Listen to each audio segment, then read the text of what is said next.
Hey everyone, how you going? I'm just setting up my screen. Bear with me for 1 second, and just making sure everyone's got an invite.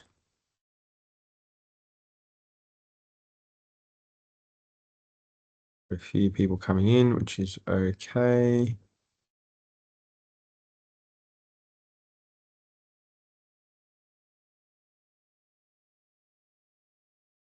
Okay, that's good. Good, good, good, good.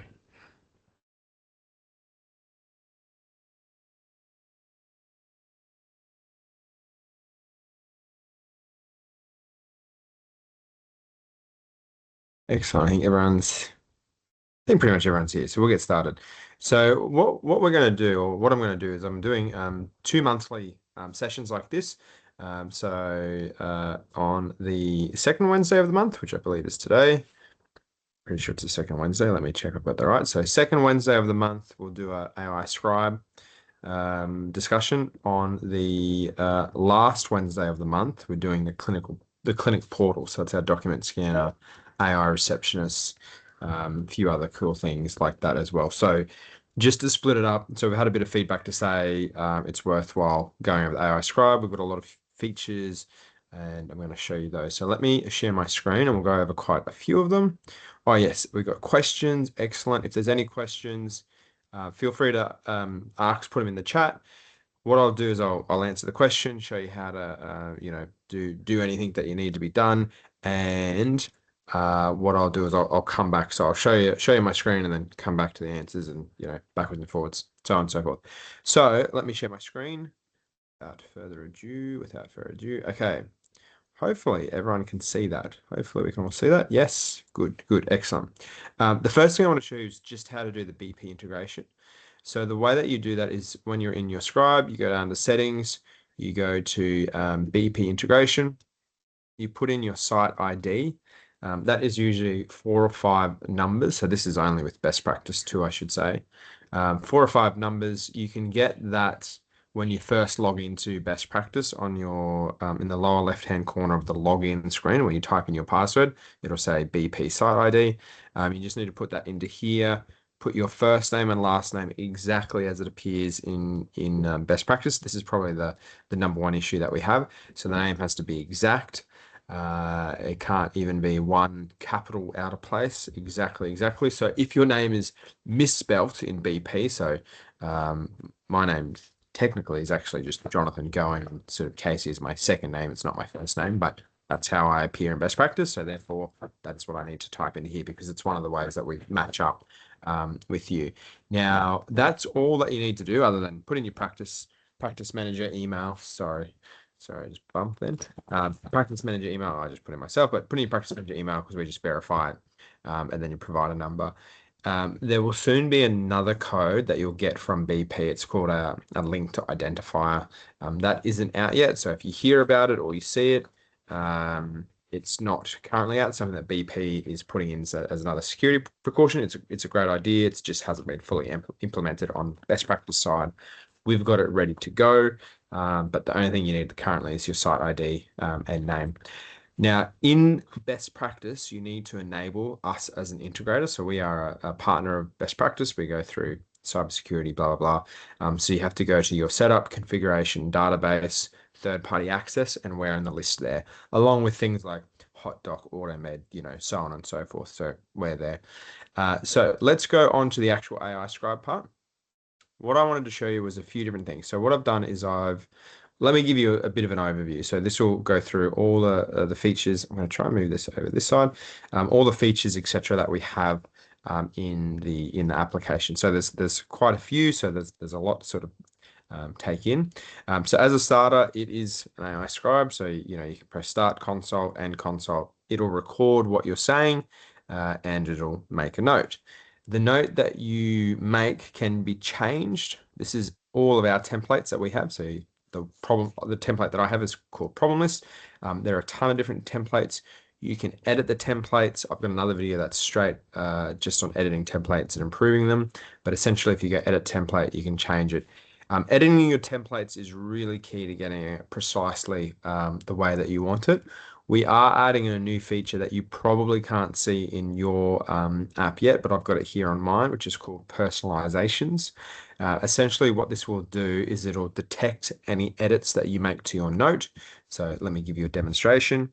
So say I've got past medical history, right? But I actually don't like it written like this. I like it written like this. So what it'll do is it'll look at that edit, and you can see here consult note updated, and it will remember that. And after about 5 or so notes, so it needs you to edit it a little bit, it'll memorize the edits that you've made. They will show up in this personalizations area, so that the note will be customized exactly as you.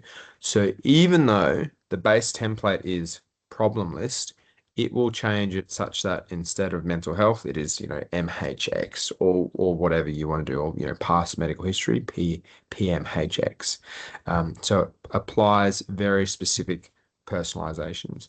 Now, this field here, this is called the context box. So anything that you enter into here gets put into the patient note. This is where I copy and paste a few different things. So for example, the action list out of best practice. So when you do some scripts, I copy and paste that all into here. So how it says, like, script generated, e-script or whatever, and then it's got, Ramipril 5 milligrams OD, whatever. I'll copy and paste that in here. Otherwise, a health summary. So you just copy and paste the full health summary. You can upload it as well if you had it in sort of a file format, but I just copy and paste from best practice.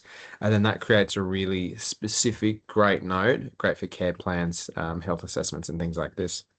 A few other things that you've probably noticed, we have these buttons across the top. Essentially, these are copy and paste buttons, just to make it easier to copy and paste. And what it does is it signposts to the AI specifically what you put in. So if you've copied and pasted the previous consult in, what it will do is it'll copy and paste. So that's just our Teams link. It'll copy and paste in it and signpost it as the previous consult. Previous consult was, asthma review. So what that means is that when you finalize the summary here, it'll take the context into account. It'll see that that is the previous review, and it'll say, in summary, 31-year-old coming in for first time pregnancy, previous review was for asthma, so on and so forth. A few other cool things here with these buttons. We now have questionnaires. So if you want to do a K10 quickly on someone, you can just, we'll fill one out right now. So this is someone who is depressed or anxious, and then you can put in the score only, score and interpretation, as in, moderate severity, a full breakdown, or, whatever you think is relevant. So let me answer all the questions. So I can actually click submit, and then it'll put it down here because I asked for the full breakdown.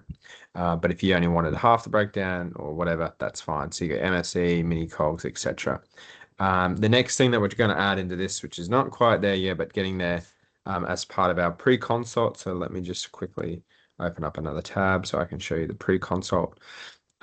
In your settings, sorry, let me go to this one. In your settings, in your pre-consult, you can customize it for the questions that are going to be asked to your patient as part of the mental health sort of questions that we might, sort of screen for. If the patient says, I'm coming in for a mental health review, we'd want to put in that, K10, DAS21, things like that. Not quite there yet, but we do ask all these preventative questions, which you can turn off and on as well. So it'll ask quite a lot of questions, so it is, in depth. And the patient can end it at any time. So when they're doing it, it's just a text and they're filling it out. They can just, say stop or something like that, and it finishes it out. So it's not, it's not a big deal. So let me go back to the consult. So there are the questionnaires. There's a whole heap here. Then you can, copy and paste in the notes. Let me get all that so it's a bit easy to see. Okay, so we've got our problem list. This is our templates we talked about. This here, so this button is sort of like where all the settings live. So all the different languages we're adding in. We've got 20 plus languages, but we're going to add in a few more now. We've got our different, let me go back to the languages. So with the languages work best, and the reason why it's a selector as opposed to a auto select is it does work better in terms of the transcript and summary if you select the language beforehand. We were finding that there was some issues with accuracy. Now that'll improve as just AI improves overall, where it'll just be an auto select. So as an example, our AI receptionist has the ability to speak in a number of different languages and it auto selects. So it's based on the models that we're sort of using. Speaking of the models, there are all the different major foundational models. So when we talk about models, we're talking about ChatGPT, Gemini, Claude, the major models that are in Australia. We don't use Grok. Grok is, Tesla, Elon, because it's not housed in Australia essentially. So we use all the ones that are in Australia. We fine tune them, put them through, customization, as does every other scribe. So that's sort of how they work. And then, so you can select which one you want. They'll give you slightly different notes because each foundational model has slightly different, algorithms, blah, blah, blah. So have a test, try with them. Our default is Nova. Detail level, so that just changes your note level of detail. So if you like a really long note, I would suggest having a really long note in your consult and on high detail, and that will give you a long note. You can change to bullet points or quotes. We keep quotes off. I find quotes kind of annoying, but if you like them, everyone to their own, you're right. The way that quotes work is that it literally puts in quotations of the patients. You'll find that even on low detail, it'll produce a long note because it puts in quotes. Abbreviations, we turn that on as well. So that's another thing. Now, this consent text, this is something that you can enter, or you can put the default in, which I think I got rid of, but the default is, a patient agrees to using the AI scribe, something like that. But you can type in whatever you want. So, patient consents, whoops, I'll spell it right, patient consents the use of AI scribe. So that means every note is automatically stamped with that. Now, we do ask the patient's consent in the pre-consult as well. So we'll ask them specifically. And in the waiting room, there'll be a tick next to the name if they've consented to that as well. I've found that that's pretty good. So, half my patients will agree to it. It doesn't mean half of the patients don't agree to using an AI scribe. It's usually that half the patients did understand that question. I'll ask them again and they're happy. So it's something that'll improve with time, right? People get used to this thing. So they're the sort of base features on this page. Now, I wanted to talk a little bit about just a quick summary that I've done. So I've made this one up. This is like a 1-minute consult. I've got a patient that's coming in with first-time pregnancy and they're overdue for their CST. They've got a past history of asthma and the Symbicort, no allergies, good relationship with their husband. CST is overdue by a year, and we're going to do some, bloods, ultrasound, and the CST. So this is a 1-minute example consult. So when the summary appears, there's a couple things that you can do. You can resume the consult and add to it, and then it'll regenerate and then add whatever you've said to it. So, for example, talk to your patient, you say, oh, yeah, yep, we'll do the, bloods and ultrasound. And they're just about to walk out and they go, oh, by the way, actually, doc, I remembered I'm overdue for my pap smear, can I do that? And you're like, oh, okay. And you quickly whip it out and do it because you've got some time or something like that. You could add it to the consult, and that would be fine in terms of adding it. It may not be fine in terms of time requirements, right? So it'll add it. A couple other features that are sitting in here. So if you click new, that'll just generate, go to like a new consult, same as this button up here. We do have hotkeys, which are helpful. So Alt N goes to a new one, and then Alt S to start, Alt S to stop. So that's a really quick way of sort of using the hotkeys. And I'll show you the companion window, which is quite helpful as well in a second. Other buttons we're down here. So we have the split note, so MBS splits. Essentially just splits it up via what is on the MBS planner. So if this was the first pregnancy, you could do a 23, a 16500, and a 73806. I'll show you that summary in a sec because I've already generated it. We also have reformat. So if you want to change the template that was used, so this was a problemless template, but you think, a SOAP template would be, better. It was a pretty straightforward consult, right? You can just get it to regenerate and it'll generate that summary again, but only based on the transcript. So it's not adding any new information. It's just reorganizing it into a SOAP format. So you can see that's sort of a shorter format as opposed to this format. It's exactly the same information. It's just displayed, in a shorter format, essentially. Now, the other thing you can do is you can edit your summary. So what this means is you can get it to add in or take away things. So let's say remove, past medical history because, it's not relevant or whatever you want it to do. This is generally better in the context of, say, a very large consult. So AI is really good You can see it's removed the consult, the past medical history. So AI is really good at summarizing things, but the things it thinks is important from your consult, and the things that are not important may be different to what you think is important. So if it's left something out, it's generally because it just didn't think it was important. It's based that on one, the AI model, two, the template that you're using. So if there's something missing, you can just go edit summary, and this is a smart edit, so you can say add in or take away. We've got some examples here. So, add more social history, remove negatives, add negatives, as an example. You can type in literally whatever you want. And that's really handy. We've also got this feature as a dislike and like. So if you dislike something, what it'll do is it'll send me a message, like personally, to my email. And what it does is allows us to have a feedback loop as to how we can improve it. So this is quite helpful for us, and it means that we can improve it, and just make sure we're always improving. So you can do that. That's totally cool. But if you like it, send us a like. This email button is just to email the patient their transcript. If you wanted to, you could generate a patient summary. So let's generate a patient summary, and then you could email that off as well. While that's generating, let me show you the MBS splits. So this is what MBS splits does. It works better for shorter consults and item numbers that are shorter. So 16500, 23, 4001. Splitting something like a really long health assessment and a care plan together does work theoretically, but AI sort of struggles with it. So you can see here that it split the items up by time. So, I spent 1 minute because it's a 1 minute consult, and then I spent 1 minute talking about, the pregnancy tests, as in doing the pregnancy test. Alternatively, if you did a phone consult, or I think I did a video consult, I can't remember, video, yep, it's split it up by antenatal care, which you can do over the phone or video, sexual and reproductive health number, which would be the CST. That's a number that you can co-bill together. And then the attendance item number being the one that I talked about, asthma.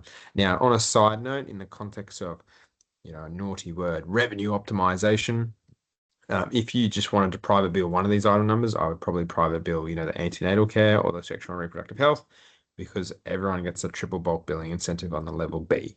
And that's sort of a revenue optimization thing. I don't know if we've got that recommendation in here. Let me just check.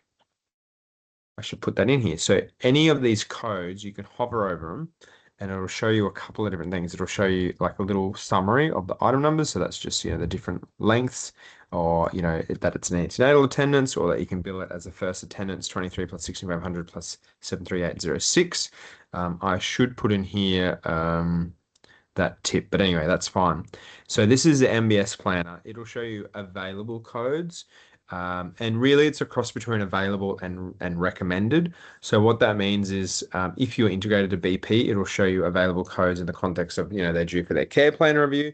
So let's say this patient here came in, and they had a care plan, and you were due for their review, and they were also pregnant. And it was an antenatal, visit, and you were doing it over the video. So you could bill a 967 plus a 16500 plus a sexual and reproductive health item number. You can't bill an attendance and a care plan together.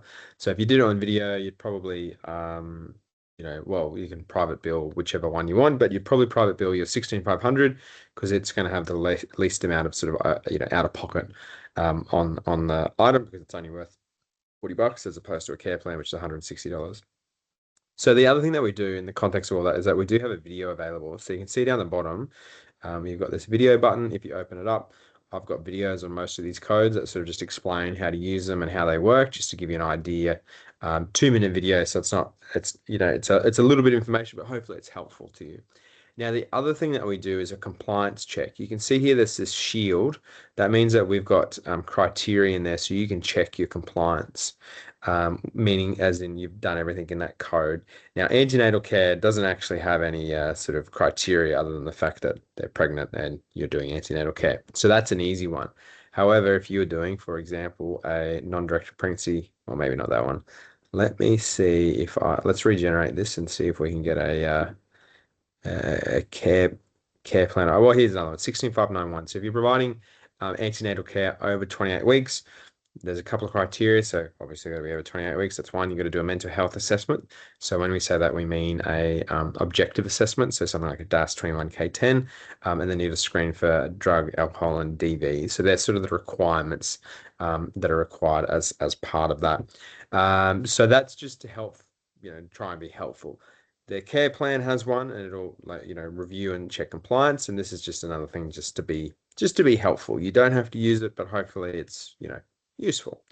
The other thing to just note is these green ticks and orange, orange co-bill warning / gray, warning signs. What that means is there are certain items that you can build together. There are other item numbers that you definitely can, and then some item numbers you just got to be aware. So, for example, a 23 and a 6500 you can build together. You've just got to be aware that they're not for the same thing. So the 23 is either in the context of your diagnosis of pregnancy or something that is unrelated to pregnancy. For example, a patient comes in and they've got, an ingrown toenail and they're pregnant. Clearly, the ingrown toenail is not related to pregnancy, so that's a 23, and the pregnancy is the 16500. So just to be aware of that as well. So hopefully that's helpful. Now, of course, we've got our Ask MBS chatbot, so you can ask, literally just chat in a question, and it references the MBS online database, and it'll just sort of give you an answer to that. And then we've got our Pro to check as well, so you can check if a care plan or mental health care plan has been performed. We are adding in a My Medicare check as well, and we find that that's that'll be useful, so you can check My Medicare and see if they're signed up elsewhere, etc. So let me go back to the patient summary. Oh, okay. Let me go back to the patient summary. Let me generate that again. Luckily, this has been recorded. This is being recorded. Let me look at that one. So this is a bug where won't generate. Let me feed that back to the devs. You can see that it's generated these other ones. Now, the other thing you can do a care plan if you want. So an initial care plan or a review care plan. Well, I'm just going to, sorry, put in my charger. 1 second. I'm running out of battery, it seems. Good, excellent.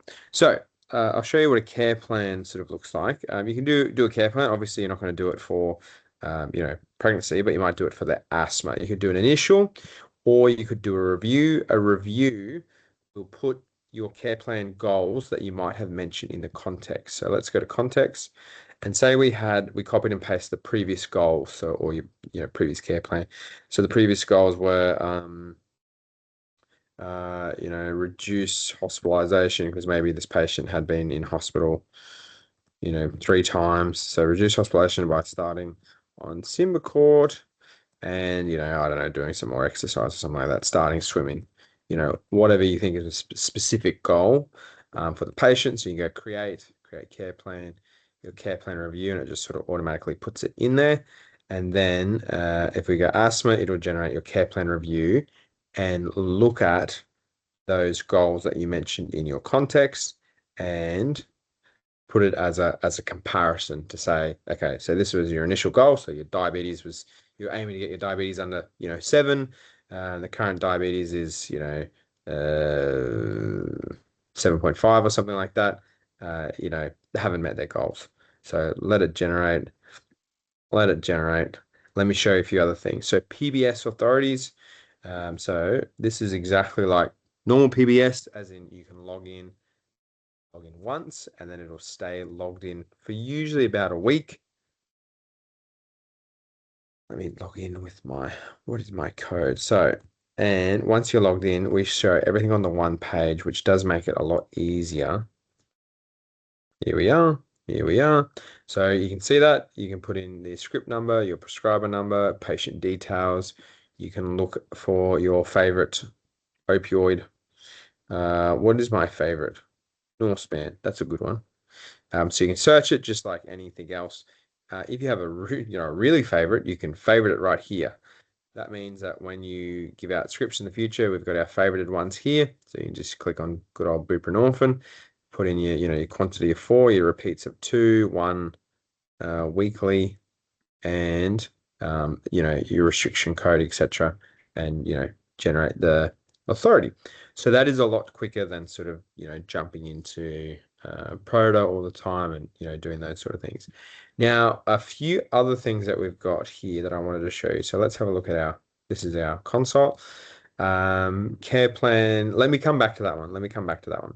So this is our research module. This is essentially evidence-based medicine module where you can look up things for, what are the current Australian guidelines for cervical screening, or, what is the treatment for eczema from RCH, or, you can ask it whatever you want. We've fine-tuned it with Australian guidelines like STI guidelines, DermNet, AMH. It does have some ETG in there. And what are the other ones? Some nice guidelines, ortho bullets, things like that. So reputable guidelines. And then what it does is it sort of helps, with sort of the answers. Again, it is, I want to stress that it's, it's still AI. It can definitely get things wrong, but it is quite helpful.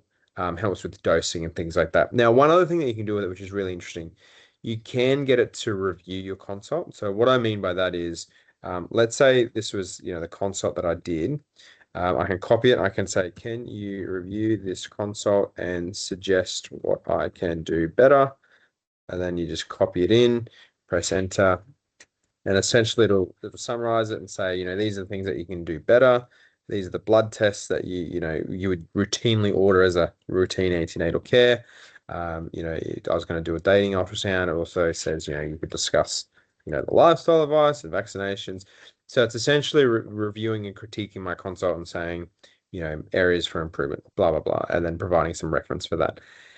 This is something that you could then track as CPD. So we do have a CPD tracker where in the process of trying to turn it into a CPD home. So it could be your own CPD home. And I'll show you that in a second. And that's something that is, something that's quite, hopefully, useful.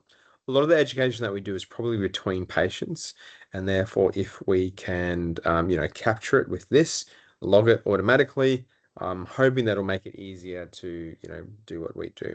Now, jumping back to the care plan review, you can see it's done a review. We've talked about the asthma. Again, this was only a 1-minute consult, so the more information you get, the better it's going to be. It puts out your goals. It updates them in the context of, SMART goals, making them specific, measurable, achievable, relatable, timely.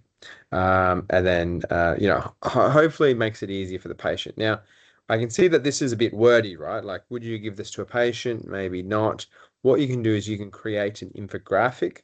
So this will take a second to create, but an infographic essentially is kind of like the care plan, but with like pictures and a little bit, sort of easier to read, easier on the eye. So instead of being like, a big thing of text, which may make more sense to us as GPs, this is going to be something with, pictures, which is cool, right? Pictures are cool. And you can email this to the patient. You can copy and paste it into your notes as a picture. The way you do that is you do a screen capture, and then it does copy into BP, but it copies it into the notes as opposed to your correspondence or something like that. So, that's a bit funny. So this is mostly what I use in terms of emailing. I wouldn't copy and paste it into the notes necessarily, but you can. So you can see it, it's got some pictures talking about, like breathing control and gentle activity, still generating. This one takes a little while. It's like, for whatever reason, it's sort of hard for the AI to generate, I suppose. And then it'll put in your review date, the actions that you and, your practice nurse will help with. So I think that's useful for sort of complex patients. Generally, I think though, the way that I do my care plans, I just try and make them as simple as possible. So I would copy and paste this into their notes. I'm happy, I'll read that and be happy with it. But in terms of the patients, I generally try and get them to do just one or maybe two things, like the specific things that are going to move the needle on their health. Usually there's only one or two major things as opposed to, 5 different things that they could be doing. It doesn't mean that we don't, neglect other things. It's really important to do your preventative health cares and blah, blah, blah. But that it can be a lot for a patient to take in. So you can see you've got an infographic, you've got your goals, your tasks, you've got your plan created, your review date, so your patient knows. We are going to be adding in, not there yet, but a quick, you just click a button and it'll book the patient into BP for you automatically, just straight from the scribe as well. Because the idea is you want to capture all those reviews. Again, revenue optimization, but You just want to make sure your patient's coming back regularly. Now, say you've generated your care plan. So we've got a care plan on asthma, and we read these SMART goals, and we go, oh, actually, I don't really like those SMART goals. I think I like a different one. This will generate a couple of different SMART goals relevant to the context of the conversation that you can copy and paste in yourself. So there's a little quick copy button there, and it'll insert it. So, feel free to do that, or if you have nurses doing your if you have your nurses doing your care plans, they can look at that as well. If your nurses are also doing it, or if you're doing it, we have these things called cycles of care. What these are, and we've had feedback that you want to be able to copy and paste this into your notes as well. These are based on RSCGB Red Book guidelines for what someone should or could theoretically do based on their care, dependent on their regular reviews. So there's diabetes, heart failure, all the common chronic conditions are in there. So for someone with asthma, dependent on if they've got good control or really bad control or, smokes, there are different recommendations about when, for example, you might do spirometry. So 12 monthly for someone who's got good control, that's an item number that you bill for that, right? But if you've got really bad control, the recommendation is actually do it more often. So 3 monthly, which seems like an awful lot, but that's the recommendation. So that's from a RSGB Red Book COPDX. And the other one is Asthma Handbook, and so that's 3. And then there's another one which is called Queensland Health Primary Care Manual, PCM. So it goes through a lot of chronic conditions and cycles of care. So it's nurse based in terms of it's very structured reviews, things at these times. I think it was originally written for the nurses that are working in Western Queensland and that are often in EDs and doing primary care by themselves without a doctor. So it's a lot of structured checklist sort of things, but I think it's helpful in the context of just reminders of when you might do things, medication reviews, reviews with your nurse, as in a 10997, schedules for immunization, which, sometimes it'll say City Australian Immunization Handbook, which, is not that helpful. But that might be something that you would ask in your research panel. So recommended vaccinations for let's say a 70-year-old smoker with COPD and say they've got COPD and asthma. So annual vaccine, Prevnar, both of them, COVID-19, pertussis, tetanus. So yeah, that's cool in the context of those. So yeah, hopefully that's helpful. Again, I just want to stress that this is educational only, as opposed to it's not a clinical decision support tool. Now, the other thing that we've got in our resource section is resources that you might send to the patient. So here's a resource on the cervical screening test from Jean Hales. So you can have a look at that, or you can email it to your patient, just put their address in there. There's also some guidelines that hopefully are helpful as well. So this is more like document based as opposed to the research function, which is more like chat based, if that makes sense. Hopefully that makes sense. So we've gone through quite a few different things, care plans, care plan reviews. There was create document. Okay. So this is a really powerful feature. So create a document. So this is custom. So just write in whatever you want.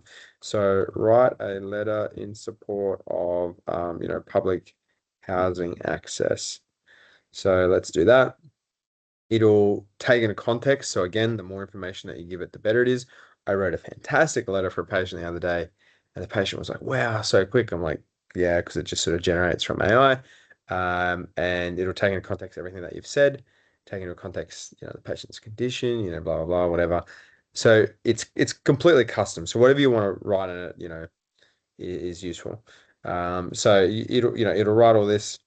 Obviously feel free to edit it as you like. But that's a helpful feature, along with your care plans and your referrals. So in here, now a few just little upcoming features. So quality of life features. Let me show you in whatever that is.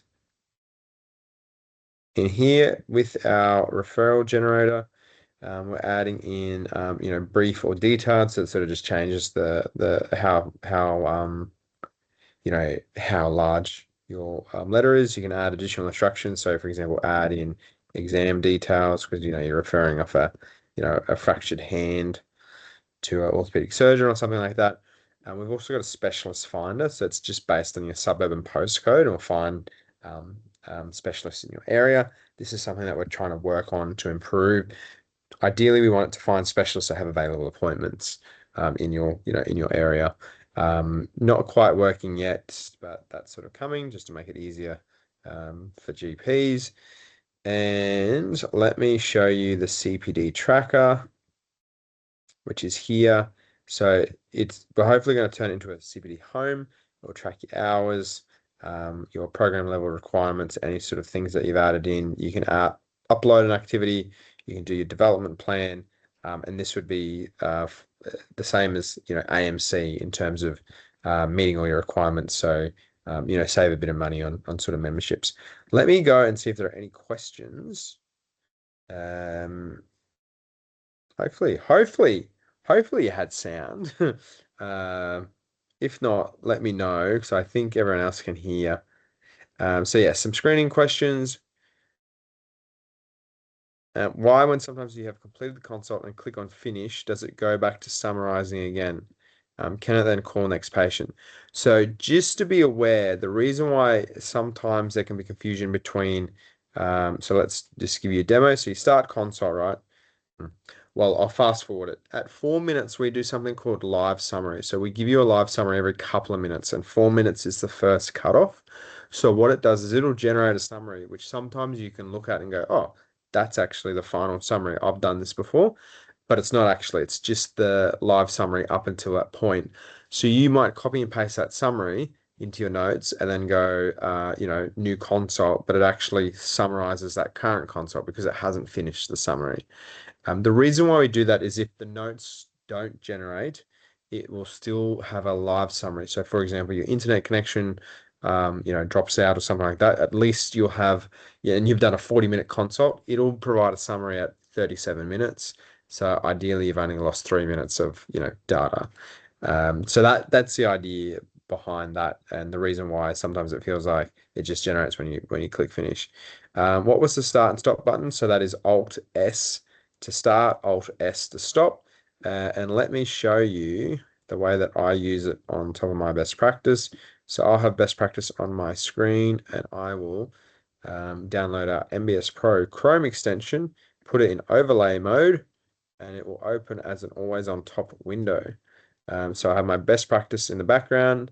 This will sit on top. So I can look at, my MBS and my care plans and my, PBS and whatever, and, click start, or instead of clicking it, I will press Alt N, Alt S to start. Let me get rid of that one. Alt S to start, Alt S to finish, Alt N to do a new one. And that works really well. Let me just see if there's a few other questions there.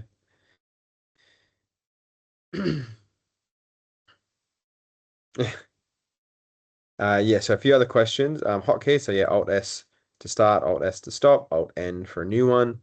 The edit summary is after you've done a summary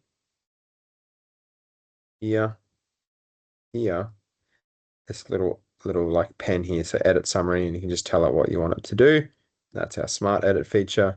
MBS splits only shows it when you've done the consult, correct? Why does it not generate a care plan review despite discussing the care plan goals? I'm not sure about that one. It should. It should. The new goals could be the same as the previous goals, or should it be different? So the new goals could be the same because the patient may not have met them. So for example, your goal is to get a patient sugar to 7 and it's 7.5, and then you review them and it comes down to 7.3. So it's still not the 7. Getting to 7 is still a goal, but it might be what can we modify so that the patient reaches the same goal. So the modification might be increase their metformin. So still the same goal, but we've just modified it to say we're going to still aim for 7 HbA1c. We're just going to increase the metformin from 500 milligrams to 1 gram, and that's cool. Auth scripts, can it populate patient details? It absolutely can. So if you've got BP integration, same with the Proto check. Let me show you again. So when you go to here, patient details are already populated. Your prescriber number will be populated once you put that in as well. It'll save. Likewise with the Proto check, it is auto-populated if you've got the BP integration. So we just pull it from there. The next thing that we're adding in is a MyHR integration. So it should actually auto-populate a lot of different things, including your cancer screening and your MBS, PBS, previous history, bloods, discharge summaries, and things like that. So that'll be like a great feature. That's a little ways off, and we'll see how that eventuates, but that'll be a really cool feature as well. So instead of emailing the patient the CP, send them an infographic. Absolutely. Can you please change the review to 3 months plus 1 day? Very good. We should do that. I thought we had done that. Cycles of care in care plan and down the bottom, cycle of care. So that's where that is. So yep, thanks very much. Awesome. Hopefully that's been helpful. Can you give a verbal spiel your response to patients with regards to where this information is stored? So all information is stored in Australia. That's we're a BP partner. We undergo cybersecurity vetting via BP. So that includes certification with SMB Gold SMB 1001. We're also working towards our ISO 27001. So these are international standards for cybersecurity, but all data is stored in Australia. In terms of keeping data, we don't keep any data. By default, we do delete it straight away. If you want, you can, in past consults, modify it to keep it for 7 days, but by default, we'll not store it because we're not a medical record. We don't want to store anything, and therefore, lose any data. So we'll send it off. As in send it off, as in we delete it, we don't keep it, we send it off to, we get you to copy and paste it back into best practice. So I still find the console is not very complete using an Android phone compared to using a computer. So probably the main reason for that is, so the main reason why there's hallucinations, missing information, console is complete is almost always microphone quality. If you've got a phone and you've got a case on it, so this is what happened to me. I've got a case on my phone. That can limit your ability or limit the AI's ability to hear things, and therefore you don't get really great notes. So that's sort of the reason. So it's an almost always an audio thing, something we're working on. So we're developing an Android native app that will sit on your phone and that'll work a lot better. So that's in development as well. Also, can we have a simpler pre-consult? Yeah, you have a 15-minute consult. There's one problem was your priority. Yeah, okay. That's a good question. So in terms of doing the simpler pre-consult, because 100%, so that's what we found as well. So what you can do then essentially is when you go to settings and you go to pre-consult, pretty much just turn off like all the questions so it doesn't ask so many. So get rid of all the preventative. And probably older patients, probably workers' compensation. You could probably get rid of the mental health question as well. You might include still your chronic disease because those sort of patients, and that will be a significantly shorter pre-consult, significantly shorter. So you can turn off all your preventative health by sort of just turning it off there, and that'll be better. So ProtoCheck or PBS Authority. So they both work without integration. Don't need BP integration, but you just need to fill in the patient's details. So everything works without BP integration. The BP integration does a couple of things. So it does the pre-consult, it does the dashboards, which we haven't really covered today, and like your billing analytics and the waiting room. So I'll do that in another one, but we have videos on that. Yes, can a single practitioner have a BP integration? Absolutely. They absolutely can. Do you have a video on how to use pre-consult? Oh, I think I do. So just to show you where our help section is, it's in this left-hand corner here. So you go help, and what it'll do is open up a chat that literally just chats to me on the phone. And I've got a couple of people that help me as well. So you can search for help. There should be a section on pre-consult. So we can search that, click on here, and I'm fairly certain there is a video. Pre-consult. Maybe there isn't. Okay, good point. I need to do a video on that. Let me just show you what it looks like really quick. Where is it? Where is it? It is. I can't even think where it is. So it looks like this. Essentially, it's a chatbot, so it's nothing too, sort of riveting. So it'll just ask for your name. It will ask for your date of birth. And okay, it wants it in a specific format. Okay, it's very picky. That's fine. So let's see. So we've got the genders in there. Awesome. We're working on that. So main reason, review of results. And then, yeah, so that's all it is. So again, it's nothing sort of riveting, but it is helpful in the context of you can see what your patient's sort of coming in with. Patient, and it's text to the patient. So they'll get a text 24 hours before the appointment with that. And then it shows up in your waiting room. So you'll have a waiting room, which let me show you what a waiting, because I think I've only got demo.